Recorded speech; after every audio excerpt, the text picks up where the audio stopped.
Alright, you guys.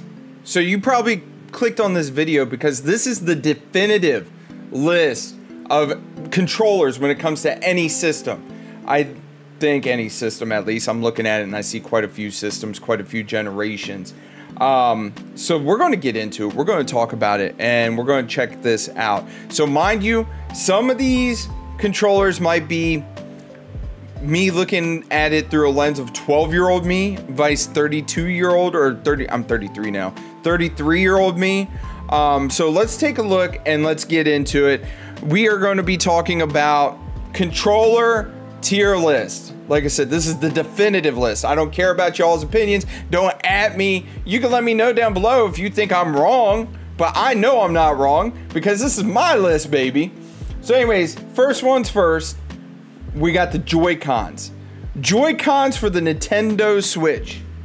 So the problem I have with the Joycons, like I got decent sized hands. I'm 6 foot tall. I got decent sized hands for a man, right? The buttons are so small.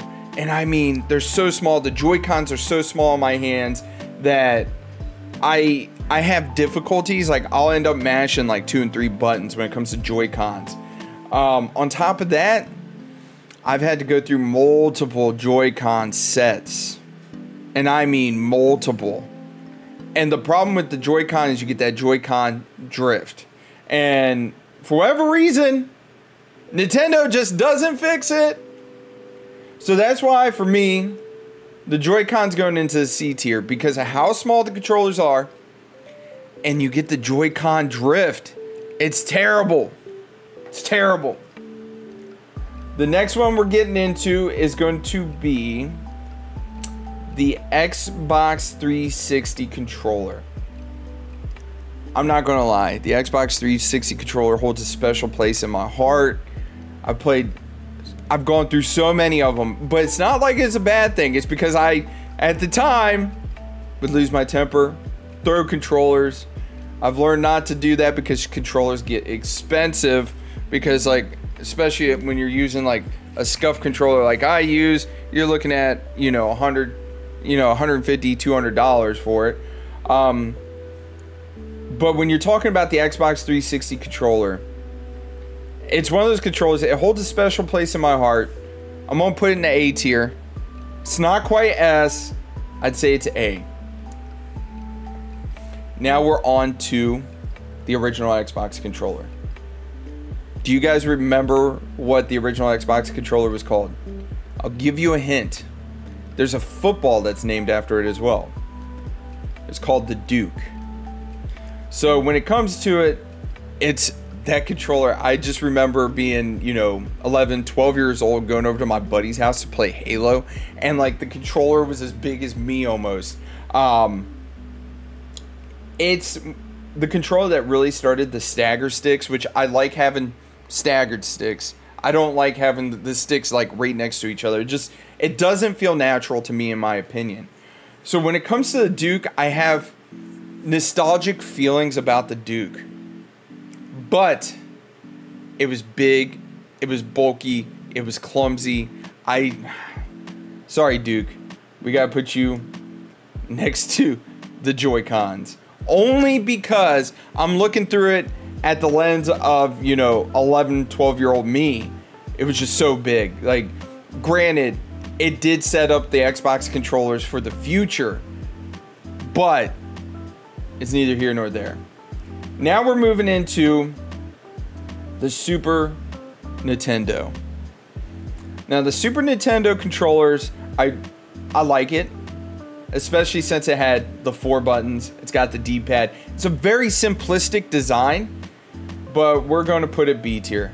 I'm only putting it in B tier because I played more Sega Genesis than I did Nintendo back in the day. Well, when Super Nintendo and the Genesis were button heads, I played way more Genesis than I did Super Nintendo.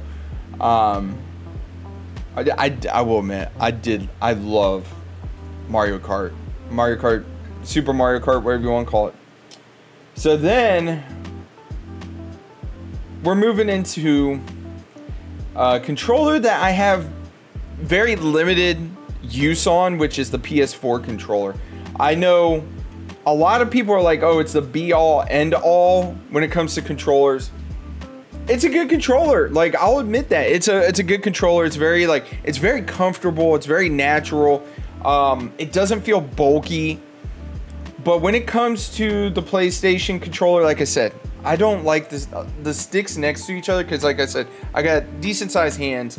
I don't like the sticks down below. I like the staggered stick style. We're putting that in the B tier category.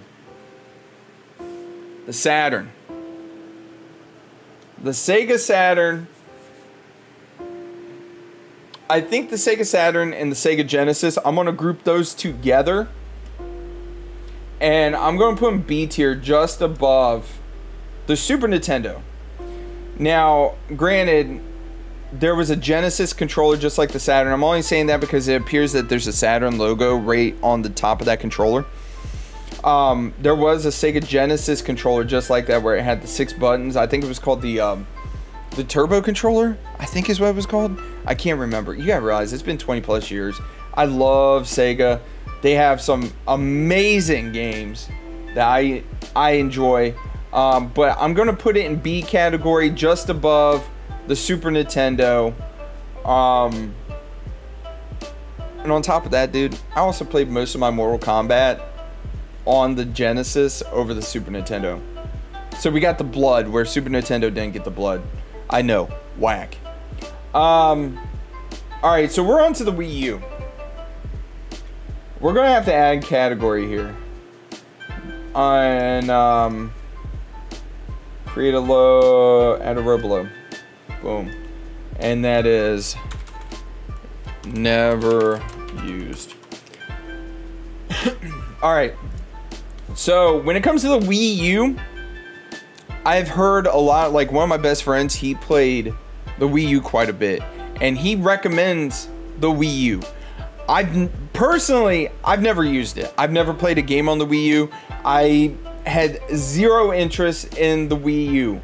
Only because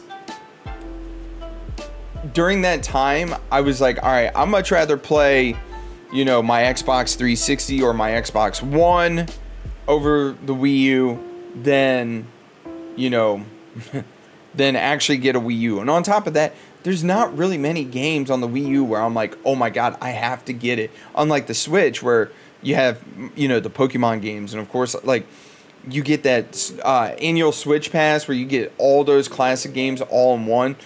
Definitely. Like, I recommend the Switch. But I never got the Wii U. Zero interest in getting it. Never played it. Never used it. It looked like a tablet to me when it comes to actually using it. So I never used it. Okay, it's enough of beating that dead horse. So we're moving on to, that appears to be the later generation PlayStation 1 controller right there. You guys can comment down below if it is or it isn't. But that's what it appears like to me. I mean, it's good. I enjoy it. I'm gonna put it in B category with the PS4 controller. It definitely was an upgrade over this PlayStation 1 controller, which I'm gonna put. I'm gonna put in C category with the Duke, only because, like, I remember, like, it was hard to actually control with it. I know there was a bunch of input lag, all that stuff. It was just meh. Like, meh. I didn't care for the original PlayStation 1. Now, when they threw the nubs on there, it was a game changer. That's all I remember is, like, you're like, wait a second. I ain't gonna lie. I didn't start using the thumbsticks until the PlayStation 2. And, like, bro, that was like game changer once I got to the PlayStation 2, which I'll throw the PlayStation 2 controller up into A category. I love the PlayStation 2 controller. It just felt so comfortable. Like I said, I prefer stagger sticks instead of sticks that are next to each other. Personal preference, but this is the definitive controller list. Definitive, and I mean it. So now we're moving on to the Switch Pro controller. So with the Switch Pro controller, I have to admit, it's much, much better than the Joycons. My Switch Pro controller, I have not had any kind of drift whatsoever. Now, granted, I remember when they came out, I'm spending $70. I was like, Jesus Christ, this is a lot for a controller. But like I said, there's no stick drift that I've noticed on my Switch Pro controller. And I've had the Switch Pro controller since Switch came out in, what, 2016? And I don't know how many hours I have on my Switch. So Switch Pro controller, put that in A category. I really like it. I really enjoy it. I think it's a great controller. On top of that, bro, staggered sticks. Staggered sticks. Just saying. Just saying. So now we're talking about the GameCube controller. So you guys are going to hate me. I know people rant and rave and talk about how amazing the GameCube controller is. My personal opinion, I can't stand it. I think it's dog shit. So we're putting it in D tier, which stands for dog shit. I don't like it. The other one that the other two I could probably put into D category as well would be the N64 and the Dreamcast. And the main reason I'm putting the Dreamcast there was because the Dreamcast controller was just so big, so bulky. On top of that, the memory card slid right into the top. It was just, I felt like it was just like so much crammed into one controller. Didn't care for it. Now, don't get me wrong. There's some really good games for the Dreamcast. Like I remember Seaman. Like my mom thought my brother was a serial killer because we got, you know, Leonard Nimoy freaking voicing over my brother killing these fish that have human faces. Anyways, it's neither here nor there. The N64 controller, like me as I gotten older, I've realized, like, of course you hold with the bottom of the stick with your left hand, you know, the other side with your right. Don't get me wrong, I understand why they put the other side there, but the N64 controller just was like, it was just so awkward, especially when I was little and I had small hands. Like, it was just a really awkward controller. But me personally, I would put the GameCube, the N64, the Dreamcast, D category. So now we're moving on to the Nintendo. So the Nintendo Entertainment System controller holds a very special place in my heart because it was the first console I remember picking up, playing Super Mario Brothers, playing Dunk Hunt with that goddamn dog that was right. So this one, no ifs, ands, or buts, A category, simple D-pad, A, B, start, select, call it good. That to me, especially if you're looking to start somewhere, is the perfect controller to just ease your way into gaming. Because it's just simple. Unlike, you look at nowadays, you got triggers, you got bumpers, you got fucking 80 buttons. Which moves us into the Wii. The Wii. The Wii came out when I was in high school. I remember when my ex-girlfriend, she had a Wii, and we played the shit out of the Wii, and I'm going to tell you right now, I love the Wii. It was very groundbreaking for the time because it's got the motion controls, the whole nine, right? But the problem is you have a hard time with the motion controls. Like, you have to have a clear line of sight with the motion controls, and that it's a good controller. C category. Like, it was very groundbreaking with, you know, how it is. Let's move into the next one, which this is going to be the PlayStation 3 controller.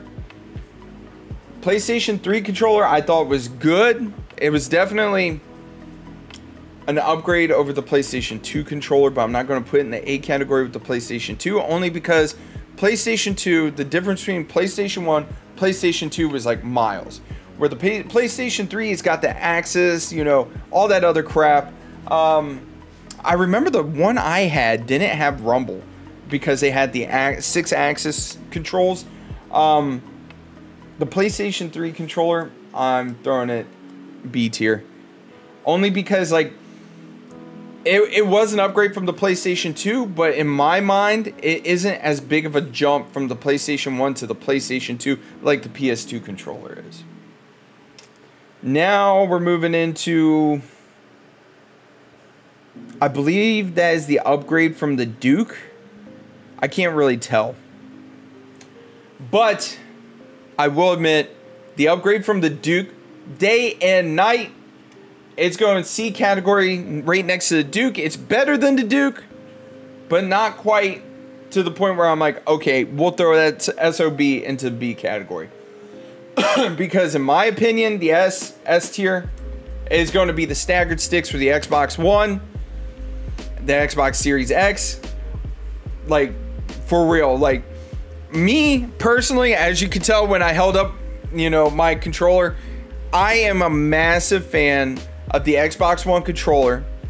On top of that, like, the distance for the buttons is perfect. The staggered sticks, you just feel super comfortable. The bumpers are great. Personally, I feel like when you take a look and you go Duke, Xbox 360, then Xbox One, and then Series X, which there's really no real difference between that one and the Series X, because they got it right. That controller, in my opinion, hands down, is the greatest controller ever created. When you're looking for a controller, Xbox One. Like, I have what, 2 of them sitting here next to me. S tier, Xbox One, period, end of story. The definitive, and I mean definitive controller list right there. Thank you guys for coming and hanging out, and we're moving on. Bye!